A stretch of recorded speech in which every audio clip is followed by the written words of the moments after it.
إن الحمد لله نحمده ونستعينه ونستغفره ونعوذ بالله من شرور أنفسنا وسيئات أعمالنا من يهده الله فلا مضل له ومن يضلله فلا هادي له أشهد أن لا إله إلا الله وأشهد أن محمدا عبد الله ورسول الله اللهم صل على محمد وعلى آله وأصحابه ومن تبعهم بإحسان إلى يوم الدين أما بعد Ikhwati rahimani wa rahimakumullah. Kita melanjutkan pembahasan kitab Bahjatun Nadhirin Syarh Riyadhus Shalihin, bab tentang istihbabu tayyibil kalam wa talaqatil wajhi indal liqa. Imam An-Nawawi menyebutkan bab tentang disukainya berkata-kata yang baik dan berwajah berseri-seri ketika bertemu dengan saudaranya sesama muslim. Akhi fillah, berkata-kata yang baik berkaitan dengan masalah lisan. Allah Subhanahu wa taala menyebutkan qad aflahal mu'minun alladzina hum fi salatihim khashi'un walladzina hum 'anil laghwi mu'ridun. Sungguh telah beruntung orang-orang yang beriman. Alladzina hum fi salatihim khashi'un, orang-orang yang mereka di dalam salatnya mereka itu khusyuk. Walladzina hum 'anil laghwi mu'ridun, dan mereka itu orang-orang yang dari perkataan yang sia-sia mereka berpaling. Orang mukmin, orang yang sangat berhati-hati dengan apa yang keluar dari lisannya. Bahkan ia juga berhati-hati dari orang yang sembarangan mengeluarkan perkataan dari lisannya. Allah menyebutkan dalam surah Al-Furqan ayat 72, wa idza marru bil laghwi marru kirama. Bila orang beriman itu melewati orang-orang yang berkata dengan perkataan sia-sia, mereka berlalu dalam keadaan penuh dengan kemuliaan.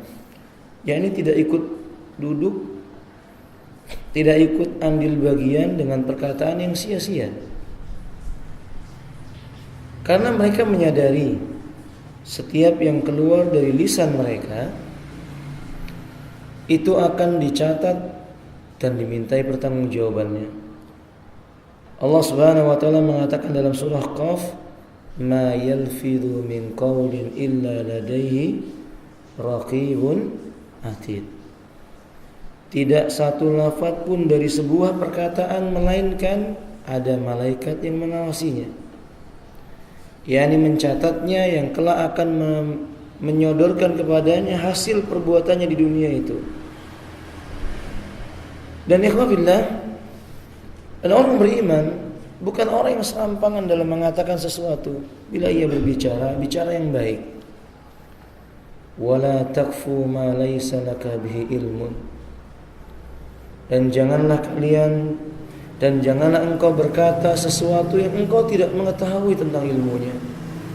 Inna sam'a wal basara wal fuada kullu ulaika kana anhu mas'ula. Sesungguhnya pendengaran, penglihatan, dan juga fuad, sesuatu yang tersimpan di dalam dada ini, semua itu akan dimintai pertanggungjawabannya. Maka saat itu ya orang beriman selalu memikirkan apapun yang akan ia ucapkan, karena mulut yang dia mudah ucapkan di dunia ini nanti menjadi saksi di hadapan Allah Ta'ala, sebagaimana Allah berkata, yauma tashhadu alaihim alsinatuhum. Pada hari itu lisan-lisan mereka menjadi saksi bagi diri mereka. Maka bila perkataan itu keluar serampangan, terutama kata-kata yang kotor, Allah ancam dengan firman-Nya, wailul likulli humazatil lumazah. Celaka neraka wail bagi setiap orang yang mudah mengeluarkan perkataan kotor, mengumpat, mencaci, memaki. Rasulullah sallallahu alaihi wasallam mengingatkan kepada kita, "Man kana yu'minu billahi wal yawmil akhir falyakul khaira aw liyasmut."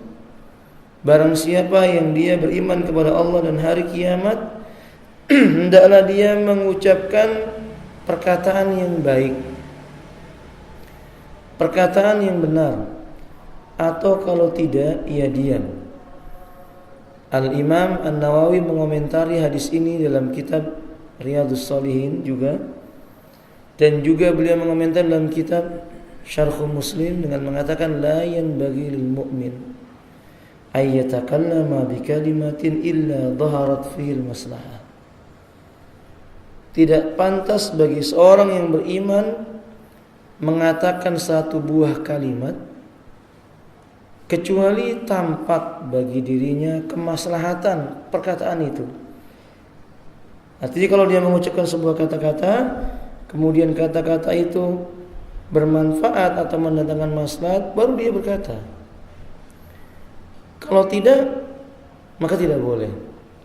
Nah, maka bila seorang mukmin bertemu dengan mukmin yang baik, hendaknya mereka mengucapkan kata-kata yang mendatangkan dan menyejukkan hatinya.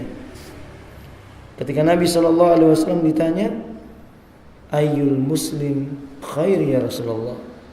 Dalam riwayat yang lainnya dikeluarkan oleh Al-Imam Bukhari dan Muslim secara muttafaqun alaih, sahabat Abu Musa Al-Asy'ari bertanya, "Ya Rasulullah, ayyul muslimina afdal?" Wahai Rasulullah, orang-orang muslim yang bagaimanakah yang paling utama? Qala alaihi salatu wassalam, beliau menjawab, "Man salimal muslimuna min lisanih wa yadih." Yaitu seorang muslim, saudara-saudara muslim yang lainnya selamat dari jeleknya tangan dan lisannya. Jadi muslim yang utama itu yang tidak pernah menyakiti saudaranya dengan mulutnya, apalagi dengan tangannya. Dan itu bukan perbuatan yang mudah. Sufyan ibn Abdullah radhiyallahu ta'ala an berkata, "Qultu ya Rasulullah haddisni bi amrin a'tasimu bihi." Qala sallallahu alaihi wasallam, "Qul rabbi Allah summa istaqim." Wahai Rasulullah sallallahu alaihi wasallam, ceritakan kepadaku tentang suatu perkara, katakan kepadaku tentang sebuah perkara yang aku akan berpegang teguh dengan perkara itu selamanya. Kata Nabi, ucapkan, Rabbku adalah Allah. Kemudian berusahalah istiqamah. Maksudnya, jangan lisanmu mengucapkan perkara yang mendatangkan murkanya Allah tabaraka wa ta'ala. Qultu ya Rasulullah, aku bertanya lagi kepada Nabi, wahai Rasulullah, ma akhwafu ma takhafu alayya. Apakah ada sesuatu yang paling kamu khawatirkan menimpa diriku? Fa akhadha bilisani binafsihi faqala summa qala. Kemudian Nabi menarik sendiri lisannya itu, lalu ia berkata, hadza. Dia berkata kepada sahabatnya Sufyan bin Abdullah, ini yang aku khawatirkan menimpa dirimu. Maksudnya apa? Mulut yang gampang berbicara, bertemu dengan saudaranya, menyakitinya. Sahal bin Sa'ad radhiyallahu ta'ala berkata, qala Rasulullah sallallahu alaihi wasallam, bersabda Rasulullah sallallahu alaihi wasallam, may yadman liya ma baina lihyatayhi wa ma baina rijlaihi atman lahu al-jannah. Barang siapa yang dia bisa menjamin untukku,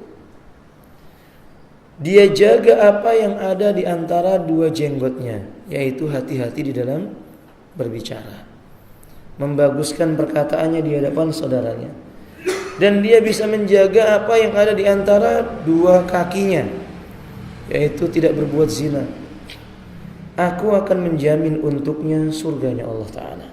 Hadis ini dikeluarkan oleh Al-Imam Ahmad dan yang lainnya. Juga Abu Hurairah radhiyallahu ta'ala mengatakan, annahu sami'a an-nabiy sallallahu alaihi wasallam yaqul. Beliau pernah mendengar Nabi sallallahu alaihi wasallam itu berkata, innal 'abda la yatakallamu bil kalimati ma yatabayyanu fiha. Sungguh ada seorang hamba gampang mengucapkan kata-kata. Ia bicara dengan sebuah kalimat sementara dia tidak tahu apa akibat dari ucapannya itu. Kata Nabi, yazillu biha fin nari ab'ad min bainil masyriqi wal maghrib. Ma bainal masyriqi wal maghrib, membuat dirinya tergelincir jatuh ke dalam neraka dengan satu kalimat itu lebih jauh jaraknya daripada timur dan barat. Allahul musta'an, satu buah kata-kata ya ikhwan.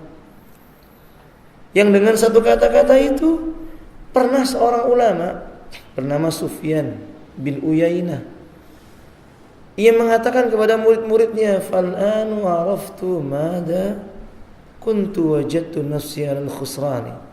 Saat ini saya tahu sekali kenapa saya selalu bangkrut.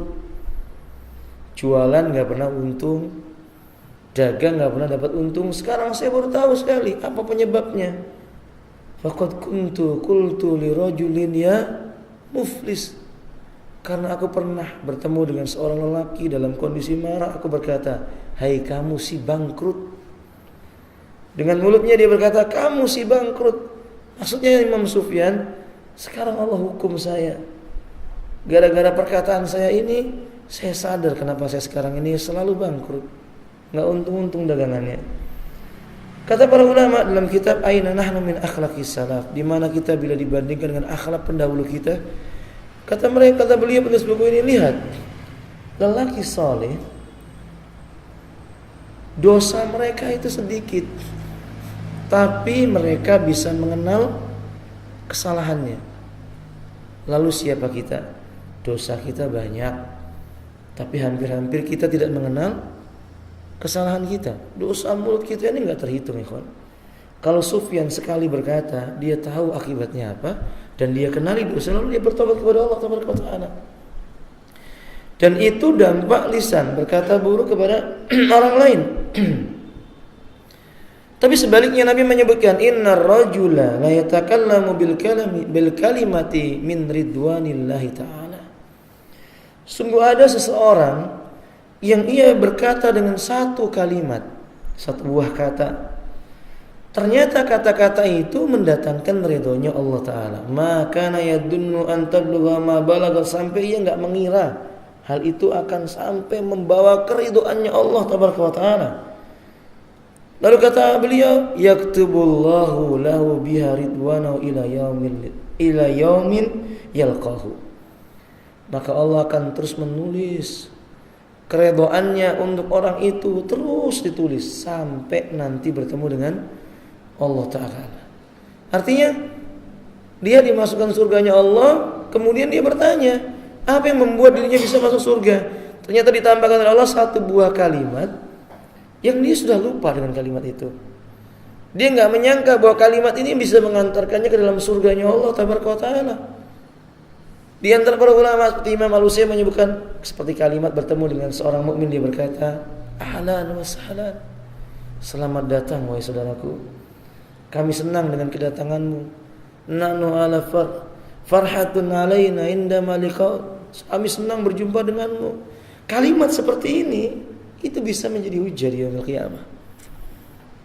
Bukankah Allah Subhanahu wa taala menyebutkan yas'adu kalimat thayyib, kalimat yang baik itu akan terangkat naik ilaihi yaum yas'adu ilaihi, kalimat thayyib akan naik terangkat kepada Allah Ta'ala setiap kalimat yang mengandung kebaikan.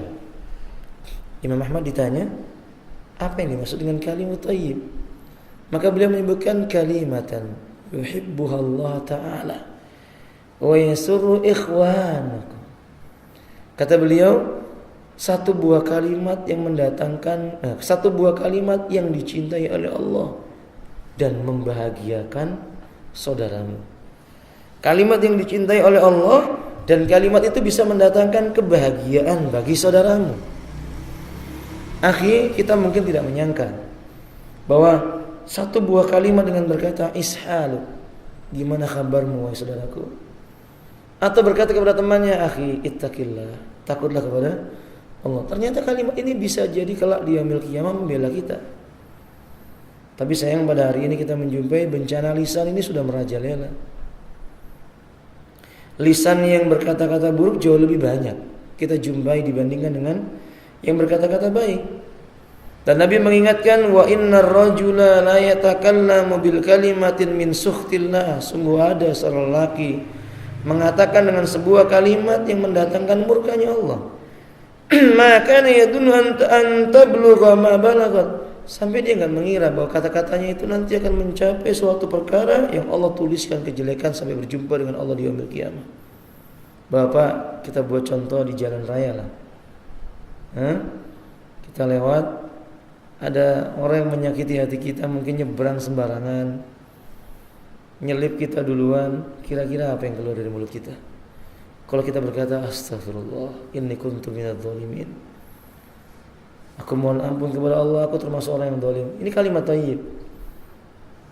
Kalau kita menjumpai seseorang yang menyakiti kita di jalan raya, kita mengucapkan hadanallahu wa iyyah, mudah-mudahan Allah beri aku hidayah dan juga dia.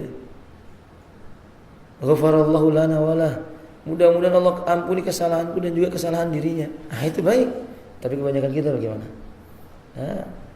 Maki, mencela, maaf. Ya, yang sering dapat makian itu biasanya petugas lalu lintas. Ya. Dari ujung udah kelihatan polisi.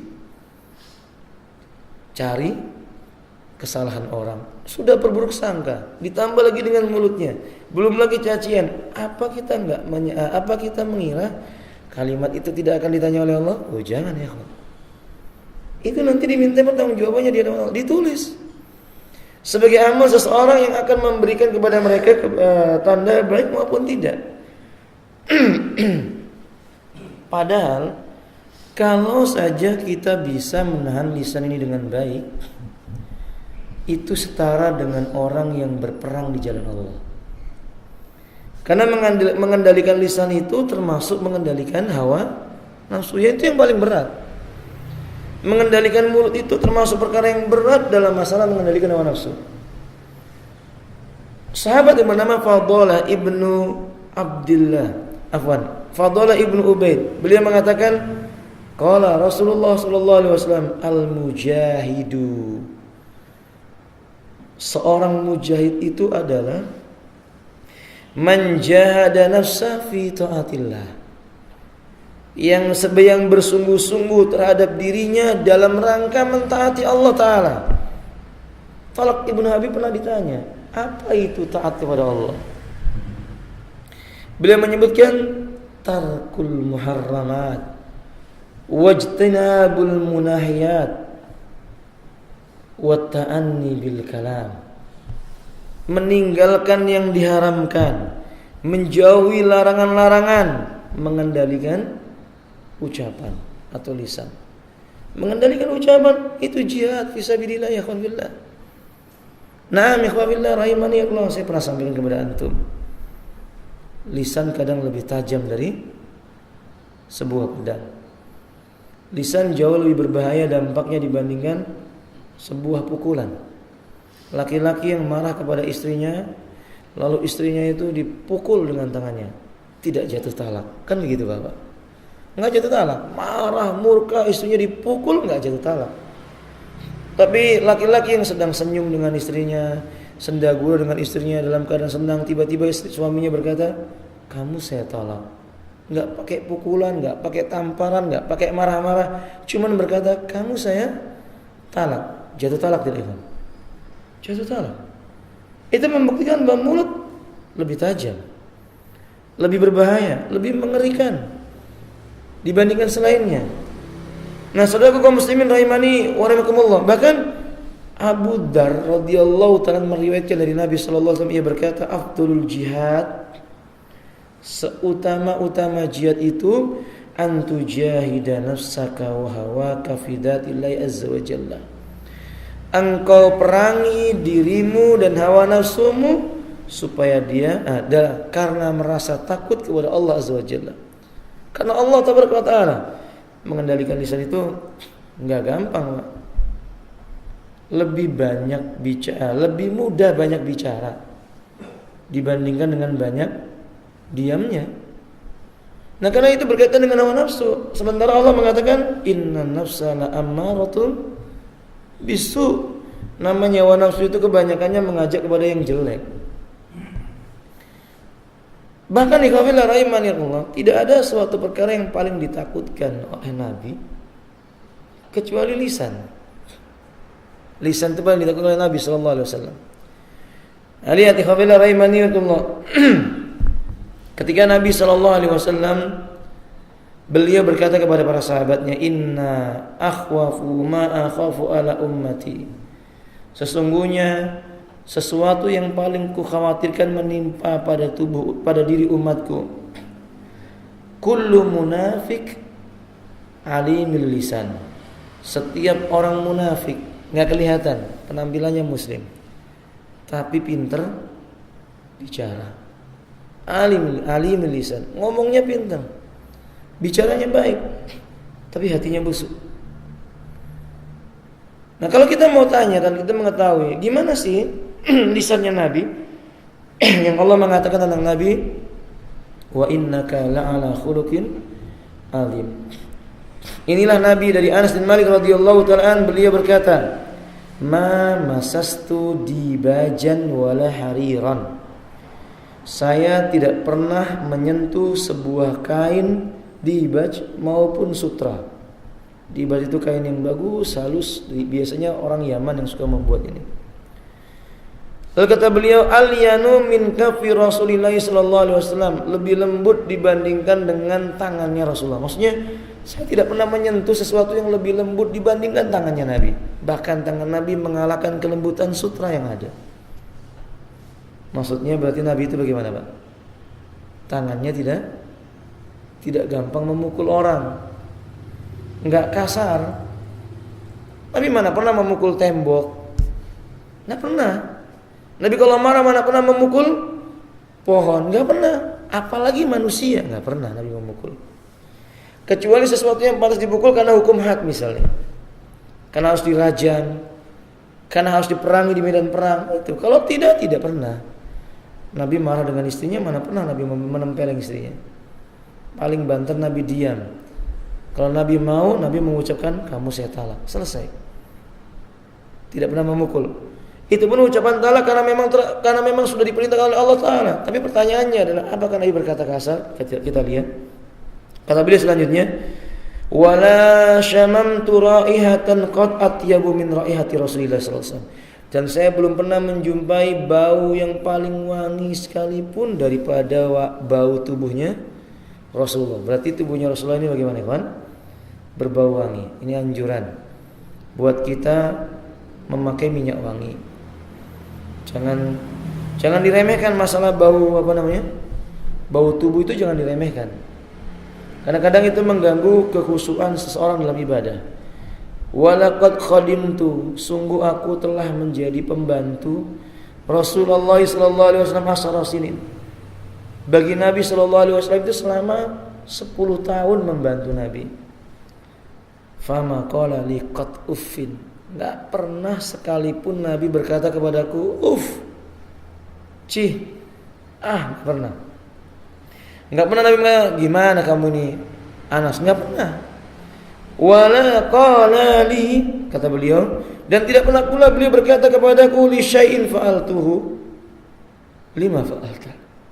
Nabi enggak pernah mengomentari kalau saya mengerjakan sesuatu, lalu sesuatu itu mungkin kurang berkenan bagi beliau. Beliau enggak pernah berkata kepadaku, kenapa kamu lakukan ini Anas? Enggak pernah. Wala li syai'in lam af'alhu, dan tidak pernah pula beliau berkata tentang sesuatu yang aku enggak bisa mengerjakannya. Anna fa'alta kada, kenapa enggak kamu lakukan wahai Anas? Enggak. Nabi itu mencontohkan. Makanya saudara kaum muslimin, Masya Allah, begitu lembutnya lisan Rasulullah sallallahu alaihi wasallam. Harusnya lisan mukmin itu begitu. Minimal seperti yang Nabi katakan, masalul mukmin, permisalan seorang mukmin itu mislun nahlah, seperti an-nahl. Apa itu nahl, Bapak? Bukan nahl ya, bukan pakai kha, pakai ha. Nahl. Apa nahl? Lebah. Bagaimana itu? La ta'kulu illa thayyiban wa la tada illa thayyiban. Orang beriman itu seperti lebah. Lebah itu tidak akan makan kecuali yang baik, dan tidak akan keluar dari lebah kecuali juga yang baik. Lebah itu keluar dari mulutnya baik. Kita menyebutnya apa itu untuk obat, liurnya itu. Liur lebah itu obat. Propolis. Itu baik. Keluar dari duburnya madu juga baik. Bahkan Bapak, senjatanya pun baik. Lebah itu nggak ada yang nggak baik. Senjatanya lebah, sengatannya lebah itu baik, masya Allah. Membawa manfaat. Bukan hanya itu, sarangnya lebah juga baik. Masya Allah, la quwwata illa billah. Artinya apa? Lebah itu nggak ada jeleknya. Suara lebah itu juga baik. Penelitian pada sebagian tabib menyebutkan suara lebah itu suara lebah itu hampir mirip dengan suaranya lumba-lumba. Yang saya membaca dalam sebuah situs, orang yang kena penyakit anak-anak yang saya lupa nama penyakitnya itu autis, benar. Anak autis itu biiznillah, dengan izin Allah, cara penyembuhannya dengan mendengar suara si lumba-lumba. Didekatkan dengan lumba-lumba. Ternyata suara lebah itu jauh lebih kuat manfaatnya dibandingkan dengan suara lumba-lumba itu. Dan itu tidak diketahui oleh orang banyak. Maksudnya suara lebah itu nggak ada orang yang benci, alhamdulillah. Sebagaimana suaranya orang mukmin itu harusnya begitu, keluar dari mulutnya itu yang tidak membuat orang lain menjadi benci. Kalimat yang baik. Dengungannya lebah itu seharusnya dikiaskan dengan kita, zikirnya kita. Mulut itu harusnya setiap kali mengucapkan astagfirullah. Nabi mengucapkan dari mulutnya dalam satu hari dihitung oleh Anas bin Malik nggak kurang dari 100 kali. Dan Nabi sendiri yang mengatakan, Nabi tidak kurang dari 100 kali yang mengucapkan istighfar kepada Allah Subhanahu wa taala. Mohon ampun kepada Allah Subhanahu wa taala. Masya Allah, la quwwata illa billah. Lisan beliau itu tidak keluar darinya kecuali yang baik. Nah, mehwabillah rahimanikullah. Makanya di permisalan yang lain Ibnu Umar radhiyallahu ta'ala anhu mengatakan, qala alaihi salatu wassalam, Nabi mengatakan, masalul mu'min mislun nakhlah ma akhadat minha min syai'in nafa'at ma akhadta minha min syai'in nafa'aka. Permisalan orang yang beriman itu seperti lebah, maka kamu tidak mengambil dari lebah itu kecuali semuanya mengandung kemanfaatan. Jangan permisalan seorang mukmin itu jangan sampai permisalan seseorang itu seperti kalbun. Kalb apa kebaikannya, alhamdulillah? Suaranya saja menyakitkan hati. Suaranya di tengah malam mengganggu seseorang. Walaupun sebagian riwayat menyebutkan tanda kadang-kadang suara lolongan anjing itu menandakan adanya syaitan. Wallahu a'lam bishawab. Tapi yang jelas itu jelek. Seekor anjing ketika berada di rumah seseorang menghalangi malaikat masuk ke dalam rumahnya. Dijilat oleh anjing menyusahkan manusia untuk mencucinya sebanyak 7 kali dengan pasir salah satunya. Apa yang bisa dimanfaatkan ini? Tidak ada kecuali satu hal, memburu binatang. Itu pun bagian yang digigit oleh binatang tersebut diambil, dibuang, tidak dikonsumsi. Masya Allah, la quwwata illa billah. Nah, sekarang kita melihat dua jenis yang berbeda ini. Nah, setiap kita mestinya melihat siapa kita. Kita jenis yang mana ini? Jenis lebah atau jenis kalbun? Jenis sesuatu yang mendatangkan kemanfaatan dan kesenangan. Maka orang mukmin itu yang selalu memberikan manfaat bagi orang lain. Bermanfaat. Seandainya dia datang kepada sesuatu mengambil manfaat dari orang lain, dia juga meninggalkan manfaat pada yang diambil manfaatnya itu. Lebah itu mengambil saripati bunga. Pertanyaan kita, apakah bunganya mati? Enggak kan? Enggak, alhamdulillah. Bahkan alhamdulillah rahimahullah, penelitian menyebutkan terkadang tersebarnya tersebarnya pembuahan dari bunga-bunga tersebut melalui lebah-lebah ini. Masya Allah, kebaikan tersebar banyak. Tapi kalau seekor anjing digigit rabies, kan begitu ya, timbul rabies. Orang kena rabies ini bisa menularkan kepada orang yang lain. Alhamdulillah min dzalik. Alangkah meruginya manusia yang tidak memperhatikan apa yang keluar dari mulut mereka itu. Saking bahayanya lisan ini, Bapak, Nabi itu menganjurkan kita membaca zikir di pagi dan sore hari berlindung dari lisan. Sudah hafal zikirnya belum, Pak? Hah? Belum ya? Di antara dari Imam Ahmad, Nabi mengajarkan Allahumma inni a'udzubika min syarri sam'i wa min syarri basari wa min syarri lisani wa a'udzubika min syarri qalbi. Ya Allah, aku berlindung denganmu dari jeleknya pendengaranku ini, punya telinga untuk mendengarkan yang haram, jeleknya penglihatanku ini, dan jeleknya mulutku ini.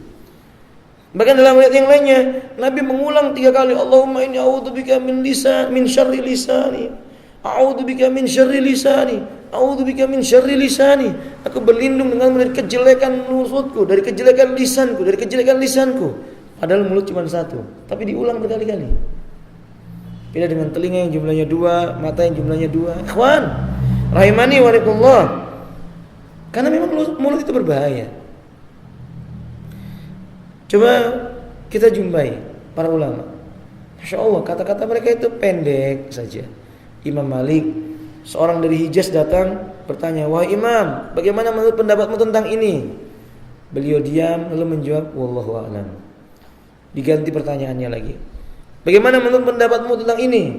Beliau diam lalu dijawab, wallahu a'lam. 10 pertanyaan, 8 diantaranya jawabannya wallahu a'lam. Sedikit. Imam Malik pernah ditanya juga tentang bagaimana hukumnya seseorang ketika sholat mereka meletakkan tangannya di bawah pusar. Imam Malik cuma menjawab tidak boleh. Enggak panjang-panjang, enggak boleh. Masya Allah, la quwata illa billah. Abdullah bin Umar datang kepadanya, lelaki berkata, wahai Abdullah, aku menjumpai suatu kaum yang mereka itu mengatakan tentang takdir, menolak takdir, enggak percaya dengan takdir. Jawaban Abdullah bin Umar apa? Aku berlepas diri dari mereka, mereka berlepas diri dariku. Cuman itu aja. Tidak banyak komentarnya. Masya Allah, la quwata illa billah. Akhi billah, berarti seolah-olah para ulama telah menjelaskan kepada kita, mengajarkan kepada kita jaga lisan. Inilah Abu Musa radhiyallahu ta'ala beliau berkata, ya Rasulullah, ayul muslim afdal?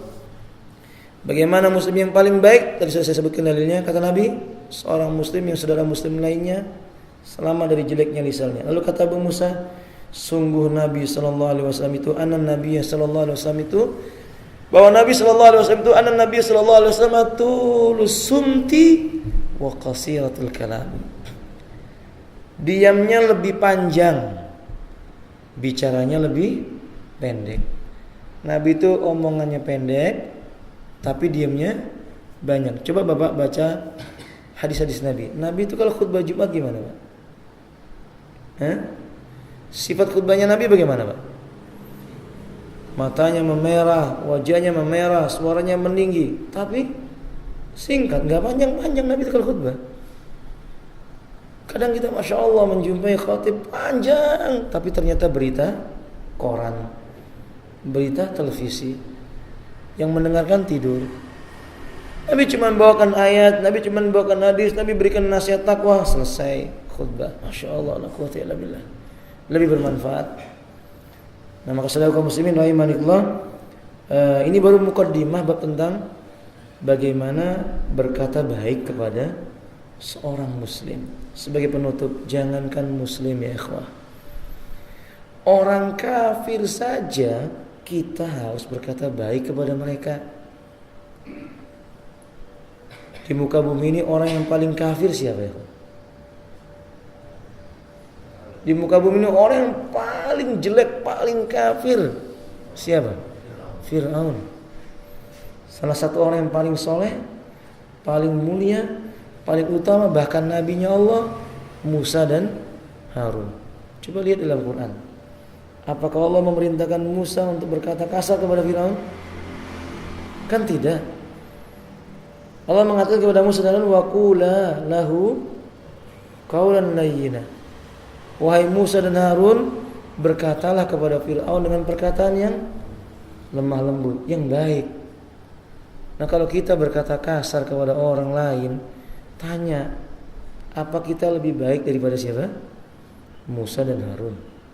Lalu orang yang di depan kita itu kita katakan, apa dia lebih jelek daripada si Fir'aun? Kan enggak. Jadi mulai kita mengatur pembicaraan kita, dia Muslim, kita tanya, apa kabar akhi? Semoga Allah memberikan kebaikan bagiku dan bagimu. Doakan. Kalau dia menyimpang, kita katakan adanallahu wa iya. Mudah-mudahan Allah beri hidayah aku dan engkau. Itu jauh lebih afdal. Lebih mendatangkan kemuliaan jiwa, insyaallah. Semoga Allah mengaruniai kita lisan yang lembut. Semoga Allah mengaruniai kita lisan yang bisa mendatangkan kebaikan. Dan semoga Allah subhanahu wa ta'ala mewafatkan kita dengan lisan yang mengucapkan kalimat la ilaha illallah. Akhiru da'wana alhamdulillahi rabbil alamin. Subhanakallahumma wa bihamdika asyhadu an la ilaha illa anta astaghfiruka wa atubu ilaik. Assalamualaikum warahmatullahi wabarakatuh.